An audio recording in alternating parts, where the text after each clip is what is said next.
안녕하세요. 이 시대의 구원을 받을 수 있는 기별인 현대의 진리를 전하고 있는 에스더입니다. 오늘은 구속의 경륜과 14만 4천인에 관한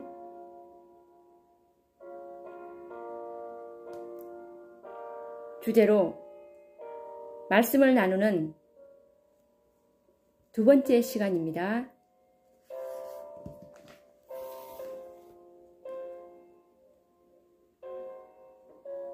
제2장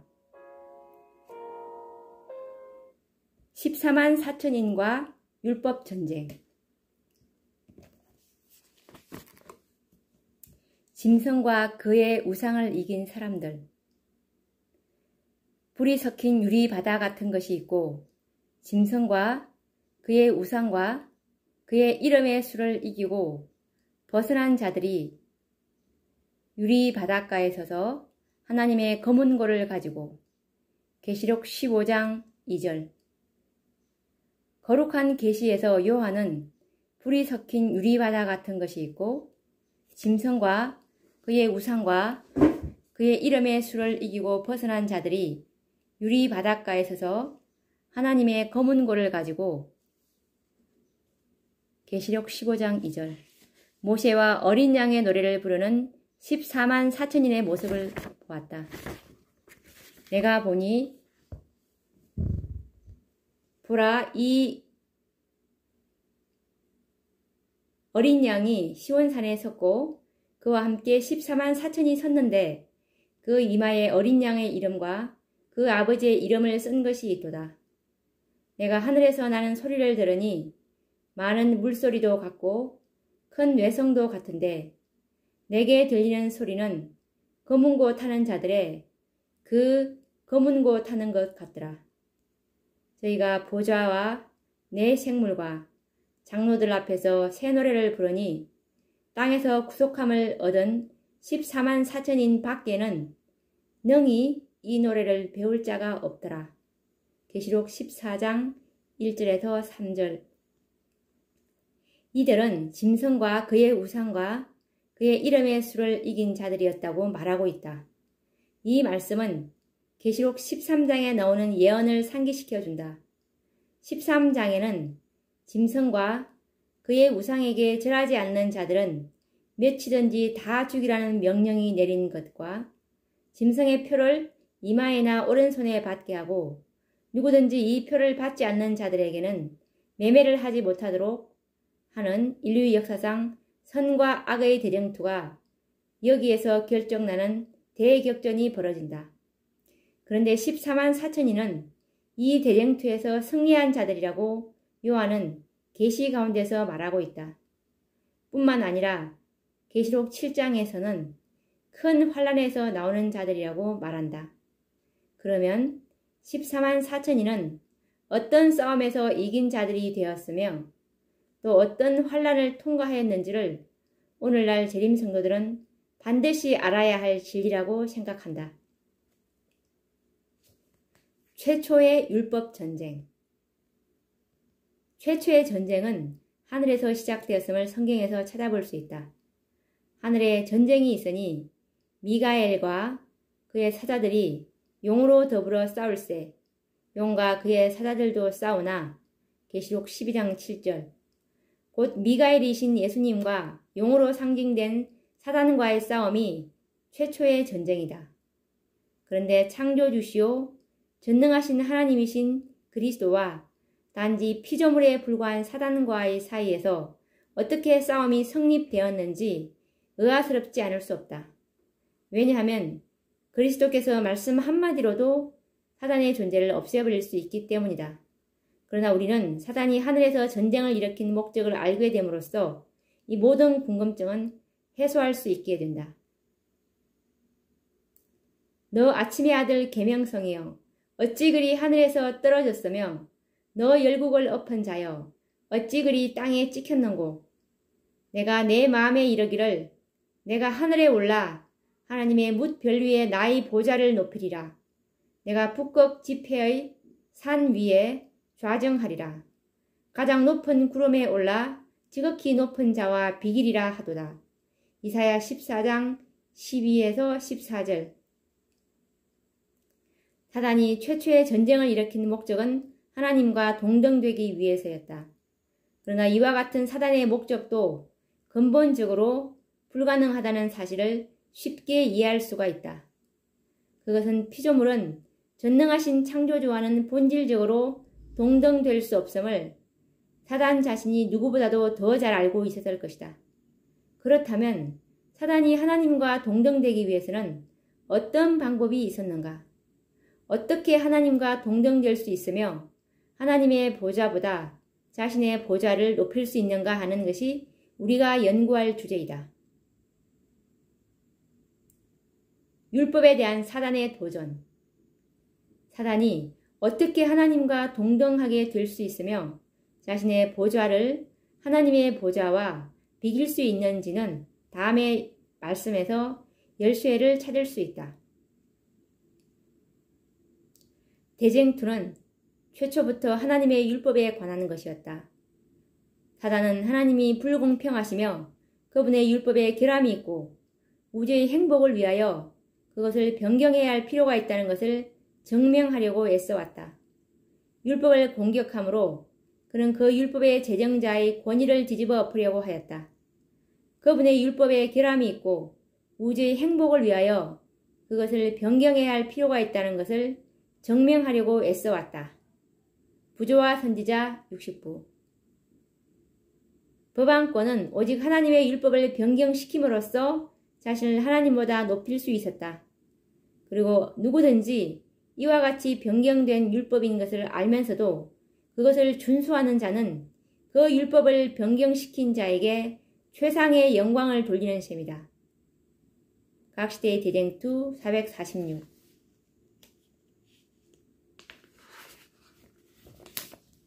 사단이 하나님과 동등하게 되기 위해서는 하나님의 율법을 변경시킴으로써 가능하였다. 사단이 하나님의 율법의 트집을 잡은 것은 하나님과 동등하게 되기 위해서였다. 사단의 주장대로 하나님의 율법에서 결함이 발견되고 그리하여 하나님의 율법이 변경된다면 사단은 본질적으로는 하나님과 동등하게 되는 것이 불가능하지만 그의 지혜와 명철은 하나님보다 더 우월하여 하나님이 창조하신 모든 인격체들로부터 하나님과 동등한 존귀와 명예와 영광을 얻게 되는 것은 당연한 일이었다. 그리하여 사단은 자신의 목적을 성취하기 위하여 하나님의 율법에 도전하여 전쟁을 일으킨 것이다. 만약 하늘에서 사단의 주장대로 하나님의 율법에 결함이 있는 것이 증명되었다면 사단은 승리하였을 것이다. 여러 가지 사단의 주장들. 하늘나라의 율법이 필요한가? 그는 하늘 거민들을 통제하는 법칙이 필요 없는 구속을 가하는 것이라고 암시함으로써 거기에 대한 불만을 자극하고자 노력하였다. 그는 천사들의 본성은 성결하므로 그들은 자기 자신의 의지가 지시하는 대로 따라야 한다고 주장하였다. 각시대의 대쟁투 495. 그는 하늘의 존재자들을 다스리는 율법에 관하여 의심을 심어주기 시작하였다. 그는 다른 세계들의 거민들에게는 율법이 필요할 수도 있겠지만 천사들은 더 높은 존재자들이므로 그와 같은 속박이 필요 없다. 왜냐하면 그들 자신의 지혜가 충분한 안내자가 되기 때문이다 라고 암시하였다. 그들은 하나님을 욕되게 할 수 있는 존재자들이 아니며 그들의 모든 생각이 거룩하며 하나님 자신이 죄를 범하실 수 없는 것과 마찬가지로 그들이 죄를 범하는 것은 불가능하다고 하였다. 부조와 선지자 37. 이 같은 사단의 주장은 율법을 무효화시키므로 하나님의 정부를 전복하려는 음모였다. 세상의 정부와 마찬가지로 하나님의 정부도 율법이 기초가 되고 있기 때문이다. 사랑의 율법은 하나님의 정부의 기초이므로 모든 지성적 존재들의 행복은 그들이 이 의의 대원칙과 완전히 일치함에 달려있다. 부조와 선지자 34. 율법은 결함이 있다. 대쟁투는 최초부터 하나님의 율법에 관한 것이었다. 사단은 하나님이 불공평하시며 그분의 율법에 결함이 있고 우주의 행복을 위하여 그것을 변경해야 할 필요가 있다는 것을 증명하려고 애써왔다. 율법을 공격함으로 그는 그 율법의 제정자의 권위를 뒤집어 엎으려고 하였다. 그 대쟁투에서 하나님의 율법, 율례에 결함이 있어 변경해야 되는지 혹은 완전하여 변할 수 없는 것인지가 나타나게 될 것이었다. 부조와 선지자 69. 그는 자기 자신이 완전히 하나님께 충성한다고 주장하면서 하나님의 정부의 안정을 위해 하늘의 질서와 율법을 변경할 필요가 있다고 주장하였다. 부조와 선지자 38. 하나님의 율법은 하나님의 품성이다. 그러므로 이와 같은 사단의 주장은 하나님의 품성에 결함이 있다는 말이 된다. 이것이 사실이라면 하나님은 결함을 가지신 분이요 사단은 하나님보다 더 지혜로운 존재이며 하나님과 대등한 존재가 되었을 것이다. 아, 이 얼마나 무서운 기만인가. 하나님의 율법은 그분 자신만큼 신성하다. 이것은 그분의 뜻의 계시요 그분의 품성의 사본이며 하나님의 사랑과 지혜의 표현이다. 부조와 선지자 52. 하나님의 율법은 하나님 자신처럼 거룩하므로. 부조와 선지자 63. 율법은 하나님의 생각의 표현이므로 우리가 그리스도 안에서 받아들이면 그것은 우리의 생각이 된다. 시대의 소망 308. 율법은 순종할 수 없다. 대쟁투의 초기의 사단은 하나님의 율법은 순종할 수 없으며 공의가 자비와 조화되지 않으므로 율법을 파괴하지 않고는 죄인이 용서받을 수 없다고 선언했다. 시대의 소망 761. 사단은 사람이 하나님의 계명을 지킬 수 없다고 주장한다. 우리 자신의 힘으로는 계명을 지킬 수 없는 것이 사실이다.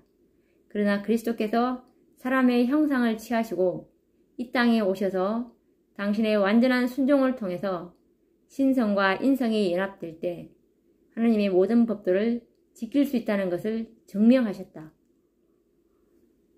실물교훈 314. 이와 같은 사단의 주장은 얼마나 하나님을 모독하는 말인지 모른다. 하나님은 사랑이시다. 그런데 지킬 수 없는 법을 지키라고 하신다면 과연 하나님은 사랑이신가? 생각해보라. 율법을 지킬 수 있는 능력을 주시지 않은 채 우리에게 지키라고 하시겠는가? 이것이 진실이라면 사단은 하나님보다 더 사랑이 많고 의로운 존재이기에 하나님과 동등한 존귀를 받을 자격이 있을 것이다. 그러나 이것은 기만인 것이다. 하나님께서는 모든 사람에 의해 순종될 수 없는 계명은 하나도 주시지 않으셨다. 시대의 소망 204. 소위 그리스도인이라고 주장하는 사람들의 입술에서 너무나 서슴없이 하나님의 율법은 지킬 수 없다고 말한다. 더 나아가 셋째 천사의 기회를 믿노라고 하는 사람들에게서도 그와 같은 말을 듣는 일은 어렵지 않다. 이 얼마나 짙은 어두움이 땅을 덮고 있는가. 다음의 말씀은 매우 심각한 질문을 독자에게 던지고 있다. 나는 과연 어느 편에 속하여 있는가? 하나님의 율법을 불순종하고 또한 남에게 그렇게 하도록 가르치는 자들은 그리스도에 의해 정죄당한다. 구주의 순종의 생애는 율법의 주장을 옹호하였으며 인류가 율법을 지킬 수 있음을 증명하였으며 순종에 의하여 개발되는 품성의 탁월성을 보여주었다. 예수께서 순종하신 것과 같이 순종하는 자들은 율법은 거룩하며 의로움을 선하도다. 로마서 7장 12절이라는 것을 선포하는 것이다. 반면에 하나님의 계명을 범하는 모든 사람들은 율법이 의롭지 못하며 순종할 수가 없다는 사단의 주장을 지지하고 있는 것이다. 이와 같이 하므로 그들은 큰 원수 마귀의 기만을 후원하고 하나님께 욕을 돌린다. 그들은 최초에 하나님의 율법을 반역한 악한 마귀의 자녀들이다. 시대의 소망 308, 309. 사단의 정인. 법적인 싸움에는 정인이 요구된다. 사단은 하나님의 율법에 결함이 있다고 주장하였다. 그렇다면 결함이 있다는 어떤 증거가 있는가? 만약 자신의 주장을 뒷받칠 만한 증거가 없다면 그의 주장은 아무런 효력이 없을 것이었다. 사단은 그분의 율법에 결함이 있고 우주의 행복을 위하여 그것을 변경해야 할 필요가 있다는 것을 증명하려고 애써왔다. 부조와 선지자 69. 하늘에서 증거를 얻지 못했던 사단은 이 땅에서는 너무도 쉽게 증인을 얻게 되었으니 곧 아담의 범죄가 그것이다. 사단은 하나님의 율법은 불공평하고 순종할 수 없다는 증거로서 아담의 범죄를 가리켜 왔었다. 그리스도께서 우리와 같은 인성으로 아담의 실패를 만회하실 것이었다. 시대의 소망 117. 일찍이 사단은 하나님의 율법은 공의와 자비가 조화되지 않는다고 주장하였다. 대쟁투의 초기에 사단은 하나님의 율법은 순종할 수가 없으며 공의가 자비와 조화되지 않으므로 율법을 파괴하지 않고는 죄인이 용서받을 수 없다고 선언했다. 시대의 소망 761. 그렇다면 율법의 공의는 무엇인가?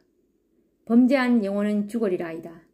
먹는 날에는 정령 죽으리라는 말씀은 범죄한 아담은 죽음으로서만 성취될 수 있는 결코 변경할 수 없는 율법의 공의이다.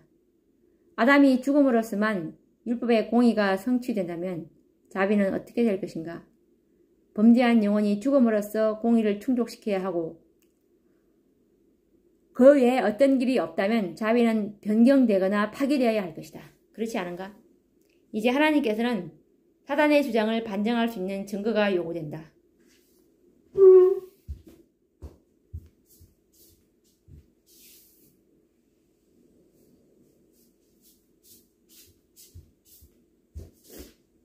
여호와께서 그의 앞으로 지나시며 반포하시되 여호와로라 여호와로라 자비롭고 은혜롭고 노하기를 더디하고 인자와 진실이 많은 하나님이로라.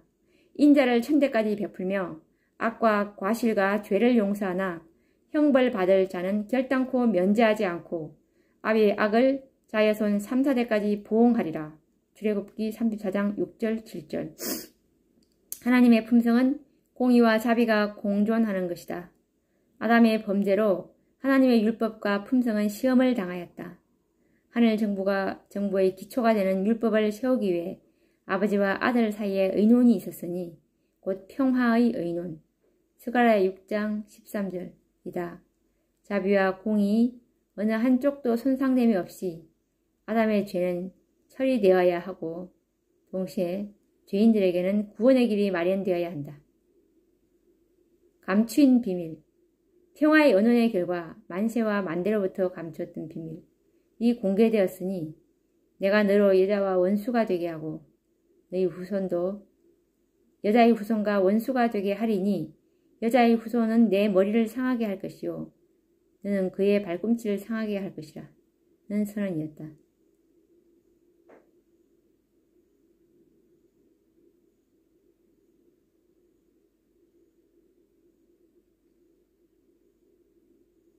범죄한 인류를 대신하여 여자의 후손, 곧 창조주시오 율법의 제정자가 되신 하나님의 아들이 죽으시고 범죄한 인류를 구원하신다는 것이 복음 선언이다. 사람의 구원을 확보할 수 있는 유일한 경륜에는 온 하늘의 무한한 희생이 포함되었다. 그리스도께서 구속의 경륜을 천사들 앞에서 공개하셨을 때 천사들은 기뻐할 수 없었다.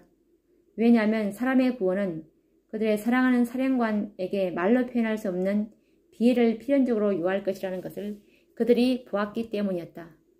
슬픔과 놀라움으로 천사들은 그리스도께서 그들에게 당신께서 어떻게 하늘의 순결과 평화, 그 기쁨과 영광 및 불사의 생명을 떠나 내려오셔서 지상의 타락과 접촉하시고 세상의 슬픔과 수치와 죽음을 견디셔야만 하는지를 말씀하시는 그분의 말씀을 들었다. 그거는 죄인과 죄의 형벌 사이에 서실 것이었다. 부조와 선지자 64. 율법의 시여자 되시는 하나님의 아들의 죽으심으로 율법의 공의는 충족되었고 범죄한 죄인에게는 다시 한번 구원의 기회가 마련된 것이었다. 십자가에서 공의와 자비가 만난 것이다. 하나님의 아들이 반역한 이 세상의 죄인을 위하여 죽으시는 일은 사단은 물론이요 우주의 거민들과 천사들까지도 이해할 수 없는 사랑이었다. 이것은 만시와 만대로부터 오므로 감추어진 하나님의 비밀, 골로새서 1장 26절이라고 이었으나 복음 선언으로 공개된 것이다. 그리스도의 목표는 공의와 자비를 조화시키는 일이었다. 공의와 자비는 각기 독립된 위엄을 보존하게 하셨지만 서로 연합되게 하셨다. 그의 자비는 유약한 것이 아니었고 죄를 벌하는 두려운 힘이 있다. 그러나 그것은 인간의 사랑을 이끌어내는 힘이 되었다. 그러므로 말미암아 공의는 그 높은 거룩함을 단 한 점이라도 손상시킴이 없이 용서가 가능케 되었다.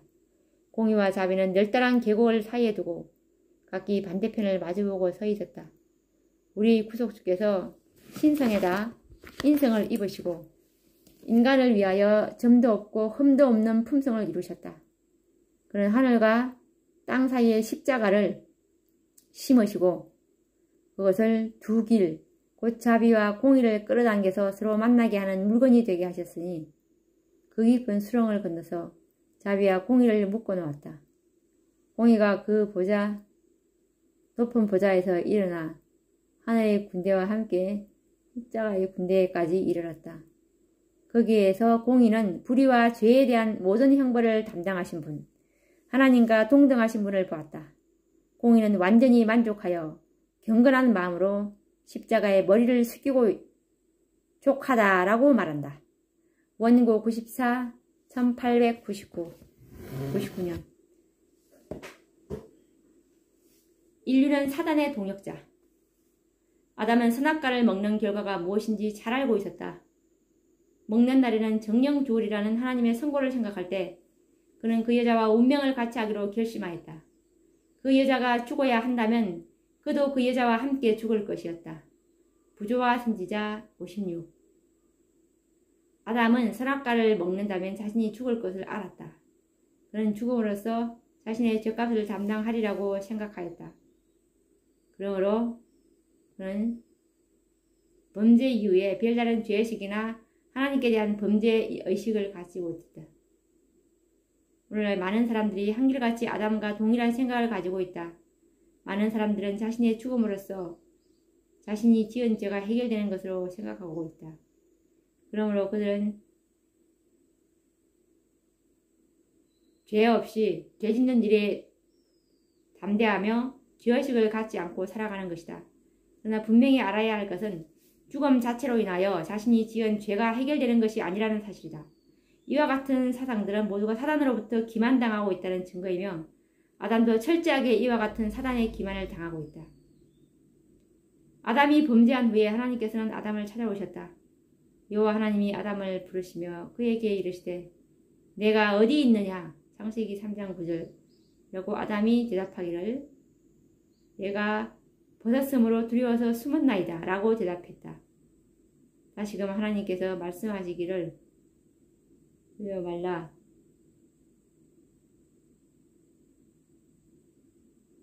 다시금 하나님께서 말씀하시기를 누가 너의 벗었음을 내게 구하였느냐?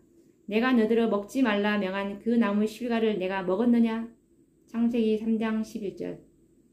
아담이 가로되 하나님이 주셔서 나와 함께하게 하신 여자 그가 그 나무 실과를 내게 주므로 내가 먹었나이다. 창세기 3장 12절. 그러므로 하나님께서는 이제 하와에게 질문하셨다. 내가 어찌하여 이렇게 하였느냐? 여자가 가로되 뱀이 나를 꿰므로 내가 먹었나이다. 창세기 3장 13절이라고 대답하였다.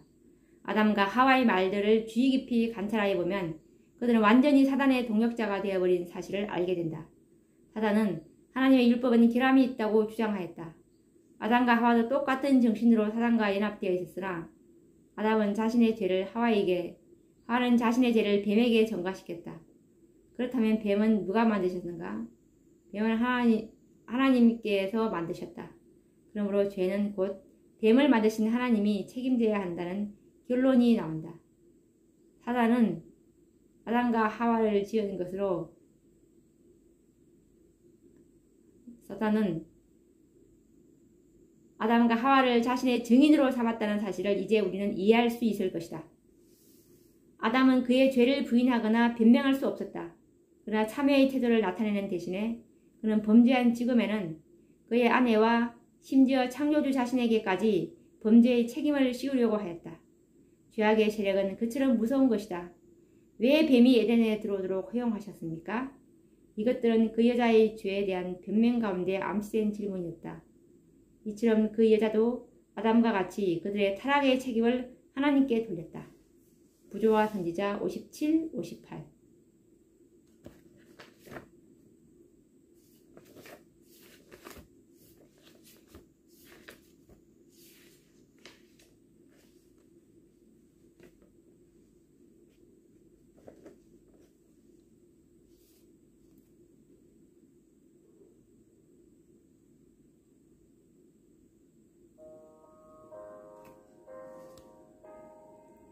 오늘 말씀 어떠셨습니까?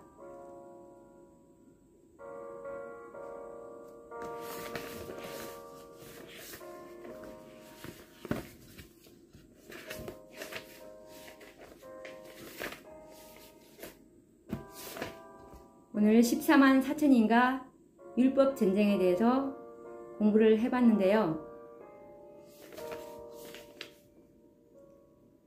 이 말씀을 깊이 생각함으로